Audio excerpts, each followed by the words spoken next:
Oke, halo guys, welcome back to the channel dan kali ini kita akan ngebahas Indonesia di mana Indonesia berhasil dikalahin sama Jepang dengan skor besar 4-0. Sebuah skor yang memang udah dipredik sebelumnya sama banyak orang termasuk gue juga karena gue rasa sepertinya kita juga udah nggak usah ngebahas lagi gimana kualitas Jepang ketimbang Indonesia. Dari segi rank aja udah jauh banget, 15 banding 130. Itu bener-bener udah jauh banget, butuh beberapa tahun lagi untuk kita bisa ngejar gap kita sama Jepang.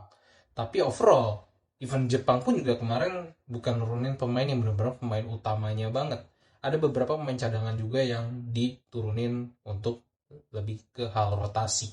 Dan matchday FIFA kali ini memang matchday yang bisa dibilang dua matchday nanti Indonesia lawan satu lagi nanti lawan Bahrain ini bakal jadi laga yang bisa dibilang cukup mudah buat Jepang. Dan kita masih stuck di 3 poin dan kali ini kita di dasar klasemen.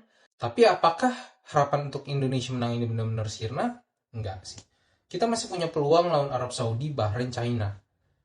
Arab Saudi kita wajib banget curi poin karena kita mainnya di kandang, dan ketika kita main di tandang kita bisa nahan imbang mereka. Jadi kalau kita main di kandang, gue rasa Indonesia peluang untuk menang itu jelas lebih besar. Dan benar-benar ini benar-benar krusial banget untuk ambil poin lagi karena yang lain menyia-nyiakan peluang mereka untuk nambah poin lebih lagi. Justru Cina yang akhirnya bisa menang lawan Bahrain, dan Cina sekarang naik 6 poin. Ini momentum kita juga harus bisa menang, dan kita masih bisa banget untuk meraih kemenangan karena semua chance itu masih benar-benar terbuka. Ditambah Bahrain, ini mereka bakal lawan Australia. Australia juga sama 6 poin. Ini harus banget kita ambil momennya kali ini. Tapi intinya kenapa sih Indonesia bisa kalah lawan Jepang?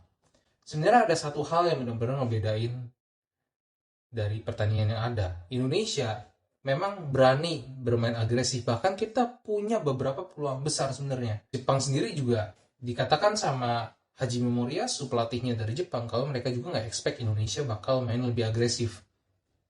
Mereka kira Indonesia bakal parkir bis, udah, tapi ternyata Indonesia main agresif. Dan sebelum gol Justin Hapner itu benar-benar defense kita itu bagus, tapi setelah gol pertama itu Indonesia benar-benar mulai dari segi defense cenderung kehilangan konsentrasi mereka gitu kan, sehingga banyak banget akhirnya kita nambah 3 gol. Dan satu gol memang itu skema yang bagus dari Jepang di mana mereka overload di sisi kiri dan akhirnya Minamino kosong di situ dan bisa cetak gol. Tapi kalau gol pertama itu harusnya benar-benar nggak terjadi. Kenapa?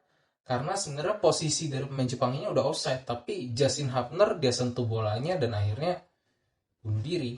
Ya udah. Tapi sebenarnya yang bikin sayang banget adalah Jepang bisa dengan peluang yang mereka punya manfaatin jadi gol. Kita punya peluang bersih, nggak ada yang jadi gol. Contohnya yang paling kelihatan banget itu adalah Ragnar sih. Ragnar dia one on one sama kiper tapi nggak bisa masukin. Yakob juga, Arhan juga, itu peluangnya banyak banget yang bagus-bagus tapi kita nggak bisa eksekusi semua. Itulah yang pada akhirnya jadi krusial banget untuk kita pada akhirnya bisa kalah di pertandingan lawan Jepang kali ini. Minimal kalau misalnya itu semua bisa dieksekusi dengan baik, termasuk momennya Rafael Strike yang nyambut operan dari sisi kanan tapi tackle-nya telat, minimal kita bisa dapat 4 gol sih, nyamain kedudukan lawan Jepang. Tapi ya it is what it is. Kita juga lini depan, makanya ada Ole Romeni, dan Ole Romeni lihat momen kayak gitu kayak, mungkin kalau kalian yang lihat video ada nyorot dia gitu kan, ya itulah yang dia rasakan mungkin. Tapi ya balik lagi, itu yang pertama. Yang kedua, memang dari segi kualitas udah kelihatan, jadi nggak usah dibahas gimana mereka benar-benar one to bolanya mulus gitu kan, operan 1-2-nya. Dan yang ketiga, balik lagi, ini juga buat Sintayong kita perlu banget buat ada alternatif formasi, karena 3-4-3 kelihatan banget kita kewalahan di area tengah. Benar-benar kita tuh kalau misalnya ngelihat 3-4-3 itu tuh benar-benar butuh dua central midfielder yang benar-benar levelnya itu benar-benar outstanding gitu kan. Kalau misalnya midfield ini nggak jalan, sistemnya keteteran. Nggak bisa jalan karena apa? Karena either pemainnya yang kurang atau memang lawan juga udah tahu nih cara buat nyetop permainan di area tengah. Dan kita seperti yang kita tahu, kita terlalu bergantung sama Tom Haye di area tengah.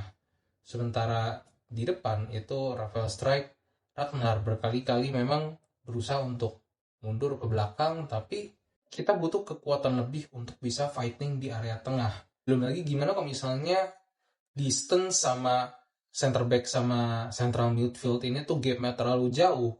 Itu sering banget kita alamin, jadi kayak butuh banget alternatif baru dari segi strategi. Walaupun secara permainan kemarin sebenarnya kita nggak jelek juga, kita oke gitu kan. Tapi memang pada kapasitas kita dan beberapa kali juga kita ngelihat antara udah kebaca formasi dan taktik yang ada, lini tengah kita itu pada akhirnya nggak ada Tom Haye, susah banget. Jadi ya kita butuh kekuatan di lini tengah ini benar-benar untuk bisa ngejenderal gitu kan. Sementara lini depan, kita berharap sama lini depan juga kalau misalnya kita jarang dapat peluang, itu seenggaknya bisa lebih efektif dari segi gol. Tapi sementara kita belum dapetin itu sampai sekarang. Jadi semoga dengan kedatangan oleh Romeni ini kita bisa tambahan dari gedor di area serangan, karena kita perlu banget untuk bisa finishing peluang yang ada supaya peluang yang ada itu bisa semakin efektif gitu. Keempat itu lebih kayak blunder defense, yang ketiga memang deflect dari J. Itzes, yang keempat itu benar-benar dikasih free shot banget sama pemain back Indonesia. Jadi ya memang itu peluangnya kecil karena di samping, tapi ya pada akhirnya bisa dieksekusi. Jadi ya lebih baik tidak mengambil resiko sama sekali untuk hal itu sebenarnya. Tapi ya it's okay, kita juga semoga lawan Arab Saudi kita bisa improve, kita bisa bermain lebih bagus lagi dan bahkan bisa menangkan pertandingan, karena kita butuh poin yang krusial banget. Kita nggak tahu Australia lawan Bahrain gimana, karena ini juga match yang penting banget. Kalau sampai Australia menang, itu bakal lebih sulit lagi ngejarnya, karena pada akhirnya dia dapat 9 poin. Ya semoga kedua tim ini seri seenggaknya, supaya poin ini tuh bisa semakin ketat gitu kan. Kalau Bahrain menang juga sebenarnya nggak mudah juga gitu kan, karena kalau Bahrain menang ya kita juga cukup sulit untuk ngejar gapnya, walaupun Bahrain sendiri juga kemungkinan besar bakal kecil peluangnya untuk menang lawan Saudi maupun lawan Jepang ataupun juga lawan Australia. Jadi ya kita bakal lihat aja gimana. Semoga yang penting kita fokus sama diri kita sendiri dan kita ambil poin sebanyak-banyaknya kali ini, karena ini udah momen-momen yang benar-benar krusial. So itu aja untuk kali ini. Thank you for watching dan semangat terus buat Indonesia, semangat terus buat para pemain. Kalian pasti bisa. Let's go.